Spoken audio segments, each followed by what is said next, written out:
Olá, estamos iniciando mais um programa Fentech TV e hoje nós temos a satisfação de receber em nossos estúdios o técnico em eletromecânica Quintino. Quintino, é uma satisfação tê-lo em nosso programa no dia de hoje, né? E esteja à vontade para fazer as suas considerações iniciais. Obrigado, Wilson. Também quero agradecer a oportunidade de poder estar nesse programa. A gente sabe, é um programa que está sendo muito divulgado, muito difundido já, né, entre os técnicos, né? E para mim é um prazer muito grande poder participar aqui nesse programa e falar um pouco sobre temas tão importantes que afligem o dia a dia dos trabalhadores. Bom, vamos iniciar aí nosso programa falando dos projetos que andam, que estão aí a caminho no Congresso Nacional. Bom, na verdade nós estamos vivendo um momento bastante ímpar no nosso país, né?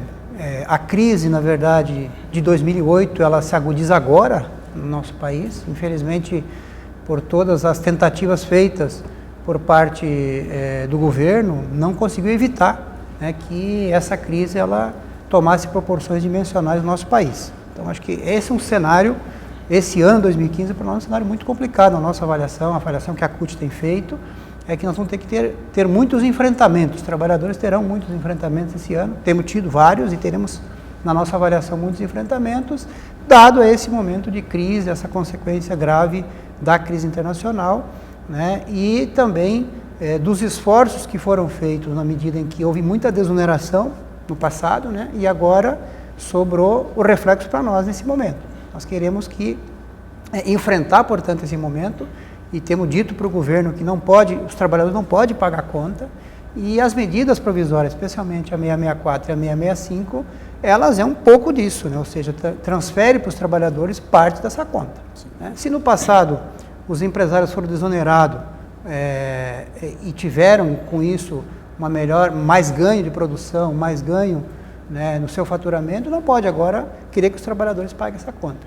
A medida provisória 664, ela exatamente atinge diretamente os trabalhadores na medida em que ela reduz, né, as pensões, né, especialmente das viúvas, né, e também altera drasticamente a concessão do auxílio-doença, que na nossa opinião é um outro benefício que o trabalhador se socorre naquele momento mais difícil da vida do trabalhador. Quando naquele momento que mais ele precisa ali, por motivo de uma doença e tal, ele vai, na proposta que o governo apresenta e mesmo com as emendas feitas pelo relator, ainda fica completamente diferente, porque hoje o trabalhador, né, trabalhou 15 dias, os primeiros 15 dias o empregador paga o salário e depois o trabalhador vai para o auxílio-doença, independente do tempo de contribuição. Agora o governo estabelece um tempo mínimo de contribuição para que o trabalhador possa acessar o auxílio-doença.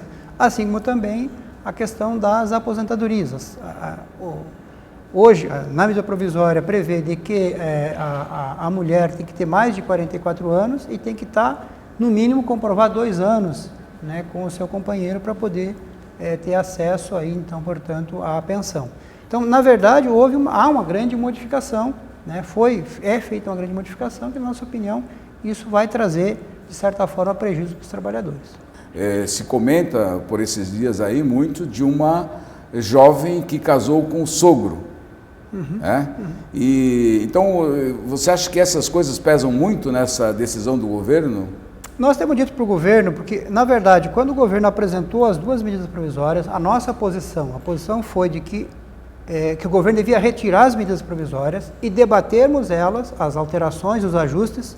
Nós entendemos que tem que ser feito ajuste, nós reconhecemos que tem muitas distorções. Agora, não dá para pegar as exceções e transformar em regra. Sim. Esse é o problema, na nossa opinião. Né? Esse caso, por exemplo, dessa jovem, é um caso emblemático de necessidade de modificação, nós temos clareza disso. Agora, não dá para pegar essa exceção e transformar tudo em regra. Então, quando o governo apresentou ambas as medidas, nós dissemos, não, queremos sim debater, achamos que pode ser feito ajustes, mas é preciso fazer um ajuste debatido com a sociedade. Não pode ser via medida provisória.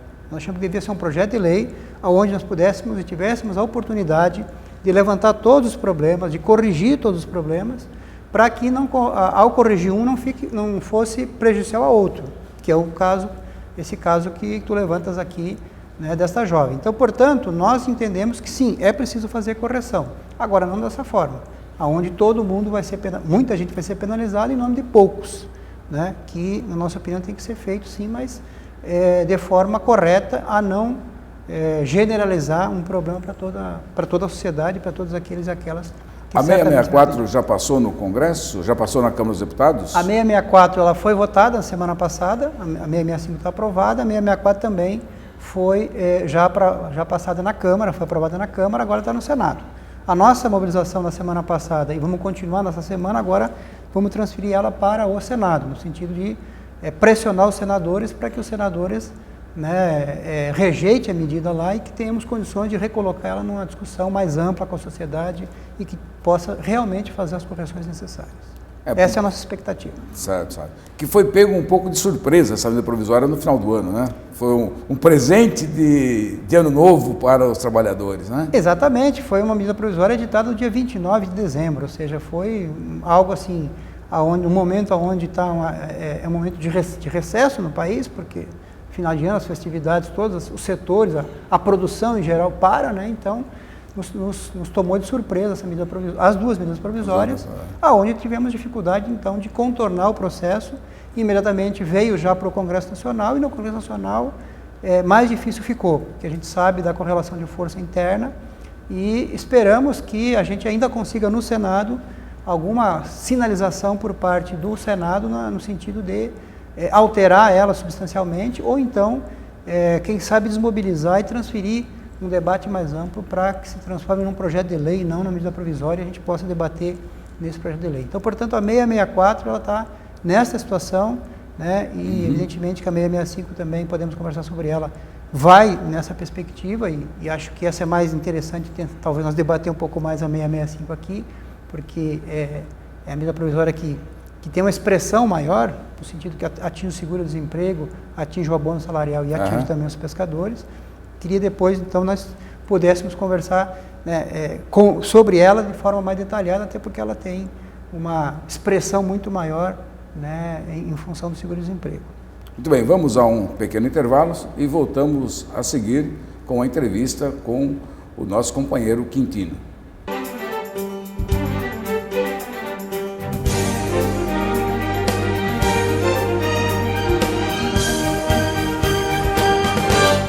Olá, voltamos com a entrevista com o nosso companheiro Quintino. Quintino, nós estamos falando da 664, então nós gostaríamos que você concluísse, e em seguida nós vamos falar da 665. O que eu gostaria de concluir, Wilson, é em relação a uma alteração que a Câmara fez, né, uma emenda feita por um deputado aqui de São Paulo, aonde ele propõe a alteração no fator previdenciário. Na verdade, na esteira da 664, a Câmara acabou encerrando com o fator providenciário e criando, então, a fórmula 85-95. Ou seja, então o trabalhador, a trabalhadora mulher, para se aposentar, ela soma seu tempo de contribuição mais sua idade, chegando a 85 anos, ela tem uma aposentadoria integral, né? O homem, somando o tempo de trabalho, o tempo de contribuição com a idade, somando 95 também, ele se aposenta integralmente. Então, nesse sentido, essa proposta acaba melhorando um pouco aquilo que hoje tem em relação ao fator previdenciário. Esperamos que agora o Senado também, em não modificando, em confirmando essa proposta, posteriormente também seja sancionado pela presidente, e aí se transforma, então, finalmente o fim do fator previdenciário, que é uma luta histórica nossa ao longo de muitos anos, desde a época do governo Fernando Henrique Cardoso, quando criou. Nós temos batalhado para ele acabar, porque ele é um instrumento de reduzir, né, salário, o benefício do trabalhador. Justo no momento em que o trabalhador mais se precisa, aposenta, né? E mais precisa. Esse fator previdenciário nós chamamos um maldito fator previdenciário, na verdade, que tem sido uma tortura para os trabalhadores. Então, essa digamos assim, do ponto de vista da medida provisória 664, a única coisa de boa que eu posso ressaltar aqui foi essa pequena conquista do fim do fator previdenciário. E vamos torcer uma importante conquista. Passe no Senado. Exatamente. E que a presidente sancione. Exatamente.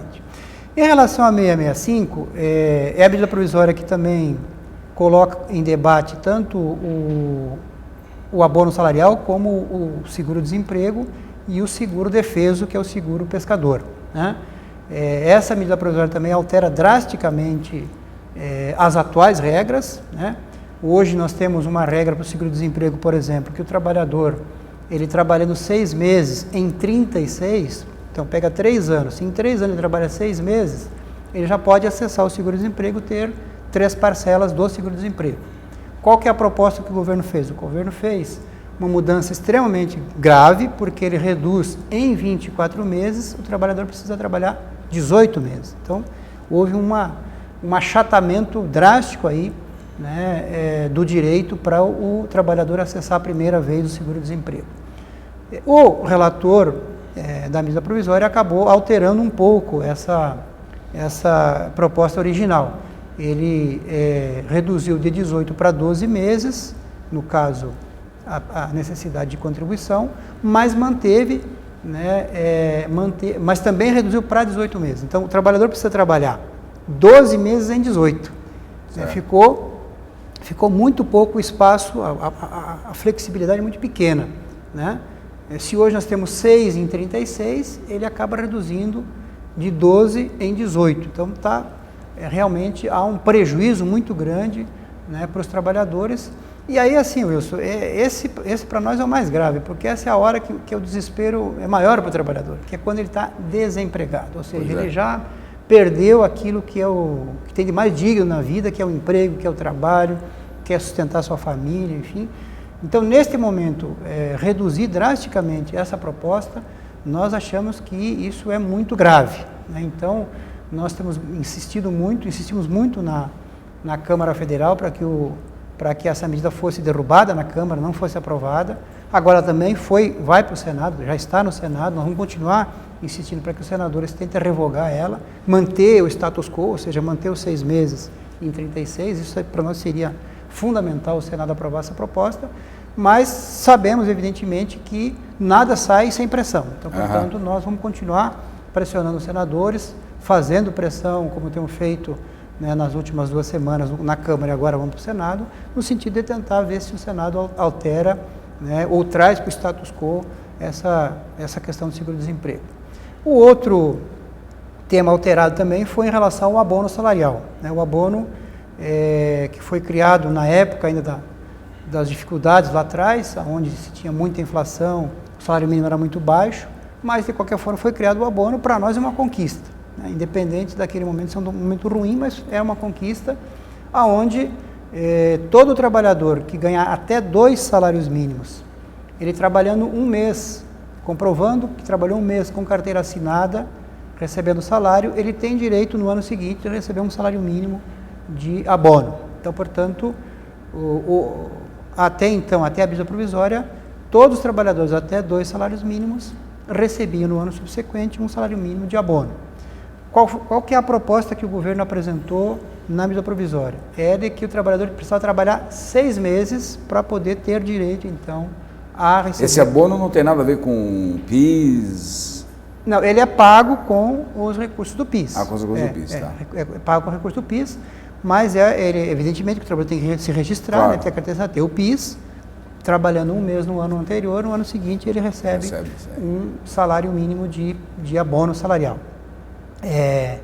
Esse abono salarial tem sido muito importante, porque como tem tido muita valorização do salário mínimo, tem melhorado, portanto, então, né, para os trabalhadores digamos assim, esse impulso a mais no ano seguinte. Ou seja, se o trabalhador trabalhou 1 mês no ano anterior, ele terá direito, então, portanto, de receber um salário mínimo no ano seguinte. E com a proposta que o governo apresenta, ele ficou drasticamente reduzido, ou seja, esse trabalhador precisa trabalhar 6 meses no mínimo para poder depois receber no ano seguinte o abono salarial. O relator mudou, né, mudou em parte, ele colocou também a possibilidade de receber de forma proporcional, então, portanto, se trabalhou 3 meses, a partir do terceiro, ele reduziu também o tempo, o relator, então diminuiu um pouco, mas continua ainda muito diferente do que era, porque ele não garante o que era originalmente, que é um mês trabalhado, um salário recebido no ano seguinte. Em relação ao seguro-defeso também, o governo alterou drasticamente, que agora, se bem que por esse lado é importante destacar o seguro-defeso, porque o seguro-defeso tinha muita fraude. Nesse aspecto é importante fazer esse cruzamento entre a Previdência e o Ministério do Trabalho e o Ministério da Pesca para evitar que haja fraude no seguro-defeso, que havia muita gente que, em Brasília, por exemplo, eu sou presidente do Conselho, do CODEFAT, em Brasília nós tínhamos 5 mil pescadores. Pescam aonde em Brasília? 5 mil pescadores. Então, percebia-se que tinha realmente, né, um certo desvio no seguro-defeso. Então, portanto, as alterações que o governo trouxe na medida provisória de trazer o cruzamento com a Previdência, trazer o cruzamento com o Ministério da Pesca e mais o Ministério do Trabalho, vai, na nossa opinião, ajudar a reduzir um pouco.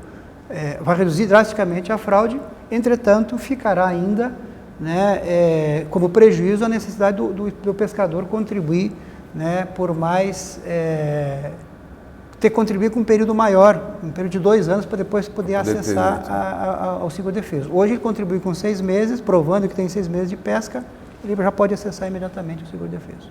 Muito bem, vamos a um pequeno intervalo e voltamos a seguir entrevistando o nosso companheiro Quintino.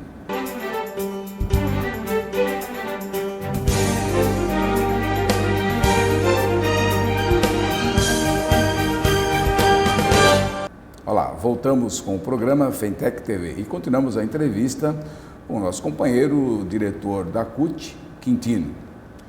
Quintino, explica para os nossos telespectadores o que é o seguro-defeso, qual a importância dele? Muito bem, acho que é importante essa pergunta porque, na verdade, muita gente não conhece o seguro-defeso.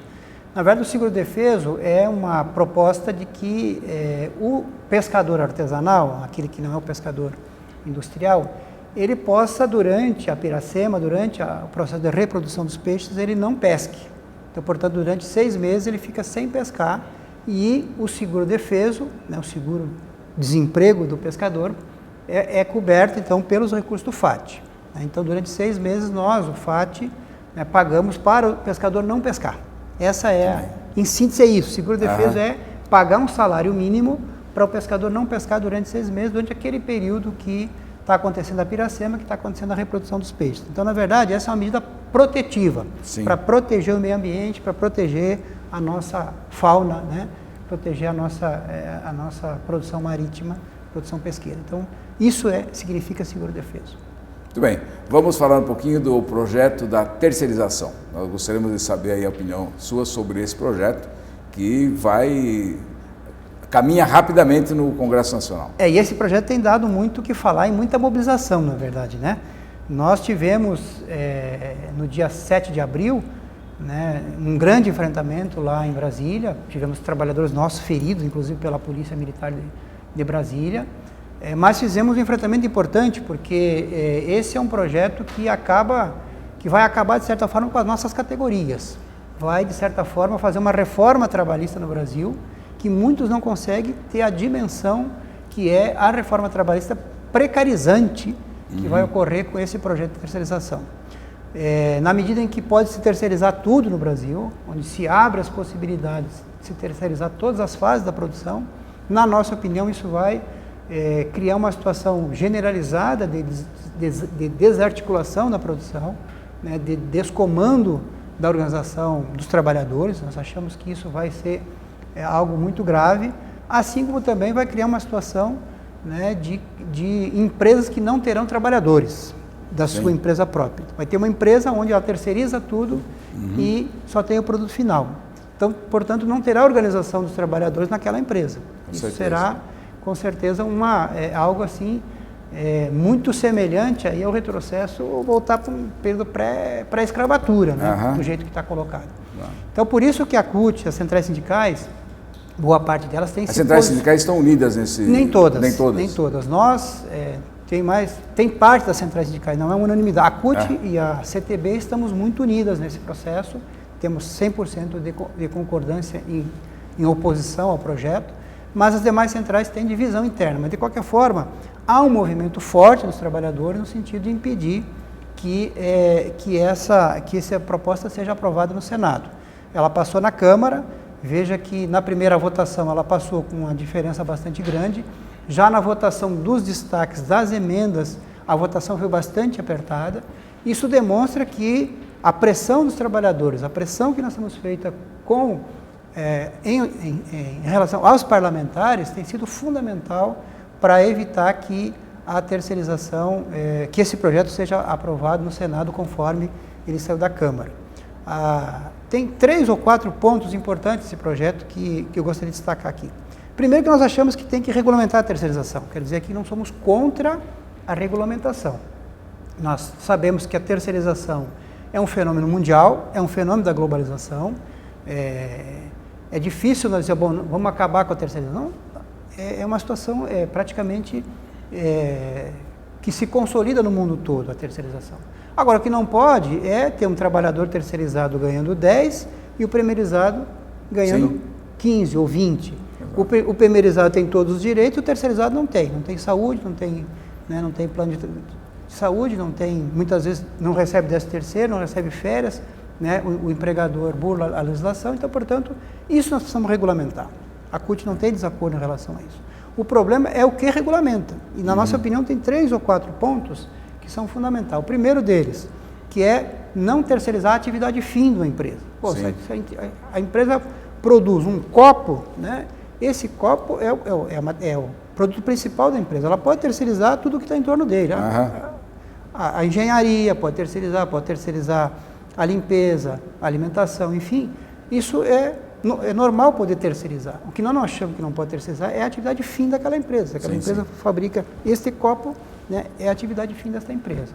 Então, esse é o primeiro elemento importante nesse debate da terceirização. O segundo é a garantia da solidariedade, ou seja, a empresa que contrata, a contratante, ela tem que ser responsável e solidária da contratada. Porque se a contratada não paga o salário, não recolhe os encargos sociais, é responsabilidade da contratante pagar. Então, esse é o segundo ponto importante nesse projeto que nós defendemos na regulamentação. O terceiro ponto importante tem a ver aí com a negociação. Nós achamos que é importante que toda empresa que vai adotar a terceirização na sua produção negocie com o sindicato o processo de instalação do que vai ser terceirizado, exatamente para garantir todo o respeito aos direitos dos trabalhadores, né, e para garantir que, de fato, vai ser terceirizado aquelas atividades que não são atividades fins da empresa, como nós temos defendido. Então, portanto, são 3 ou 4 pontos que são os pontos centrais desse projeto, né? Achamos que é preciso, sim, regulamentar, mas que deveria observar esses pontos que eu estou citando aqui. Infelizmente, né, o projeto aprovado não prevê nada disso. Ele permite que a terceirização seja feita em qualquer parte da empresa, não garante claramente a solidariedade com a terceirizada e não garante nenhum modelo de organização sindical. Então, os trabalhadores não terá claramente quem vai organizar esses trabalhadores, na medida em que isso, para nós, é muito complicado. Nós sabemos que quanto mais sindicato se cria, mais frágil fica a organização dos trabalhadores. Por isso que esse tema da terceirização é um tema muito caro. CUT, nós estamos muito empenhados, vamos continuar empenhados em evitar que esse projeto seja aprovado. E qual a expectativa do Senado alterar isso? Está melhor a expectativa do Senado. O presidente do Senado tem uma postura muito diferente do presidente da Câmara em relação a esse projeto. Ele tem dito que quer fazer esse projeto ser debatido em todas as comissões, o que não aconteceu na Câmara. A Câmara foi de roldão, foi rápido, né, já foi direto para o plenário e passou. O presidente da Câmara tem se comprometido, então, a debater em todas as comissões, fazer um debate mais amplo possível para se tentar encontrar uma proposta que seja uma proposta que minimize esse grave prejuízo que está trazendo embutido nesse projeto. Então, portanto, a nossa expectativa é que o Senado ajude a melhorar o projeto e, quem sabe, deixar aos modos aceitável e ser um projeto aprovado, né, que garanta aí a estabilidade também para quem é terceirizado no nosso país. Que nós achamos que tem que, sim, regulamentar a terceirização. Existe, né? É um problema que existe. Agora, o que não pode é ampliar. Ampliar, e não só ampliar, mas ampliar precarizando. Esse que é o problema. Hoje eles falam que tem 8 milhões de terceirizado e tem pesquisa de terceirizar mais 12. Então, não queremos estender para 12 a precarização, nós queremos regulamentar, então, para os 18 milhões. Exatamente. Né? Ou para os 20 milhões de trabalhadores que estão terceirizados. Muito bem. Vamos, aproveitando a oportunidade, você conhece muito bem uma das reivindicações da nossa categoria, dos técnicos industriais, e você como técnico, né? A nossa reivindicação para o desmembramento do sistema Confecreia. E nós gostaríamos aí de conversar um pouquinho com você sobre isso aí, qual a posição do apoio de vocês tal para o nosso conselho. Eu quero reafirmar aqui mais uma vez a nossa posição. Acho que é importante que os nossos técnicos do Brasil todo que estão assistindo o programa tenham clareza da nossa opinião, da nossa posição. A CUT tem sido, junto com o sindicato, junto com os nossos técnicos, junto com a federação, né, tem sido um parceiro e queremos continuar sendo um parceiro na pressão e na aprovação desse projeto. Nós achamos fundamental que os técnicos também tenham o seu conselho, porque nós temos as nossas diferenças, a nossa diversidade é diferente, né? Portanto, é fundamental que a gente desmembre, né, do sistema CREA, porque achamos que a nossa atuação é uma atuação diferenciada. Então, portanto, precisamos também ser tratados de forma diferente. Eu sou uma pessoa, Wilson, que eu sempre tenho dito, a gente precisa tratar os diferentes de forma diferente. Não dá para tratar os diferentes de forma igual. Nesse aspecto aqui é importante registrar, né, de que esse caso é um caso emblemático. Nós precisamos tratar os diferentes, que são os técnicos, né, de forma diferente. Então, portanto, todo o nosso apoio, tudo aquilo que a gente puder fazer, junto ao governo, junto à Casa Civil, junto ao Parlamento, nós da CUT, eu em especial, tenho o compromisso de ajudar, de continuar contribuindo e contribuir tudo aquilo que eu puder no sentido de aprovar esse projeto. Ok, Quintino, nós agradecemos a tua presença no nosso programa Fentec TV e com certeza os nossos técnicos assistirão e vão ver como as coisas estão funcionando e a defesa das centrais sindicais, principalmente da CUT, aos direitos dos trabalhadores. Muito obrigado.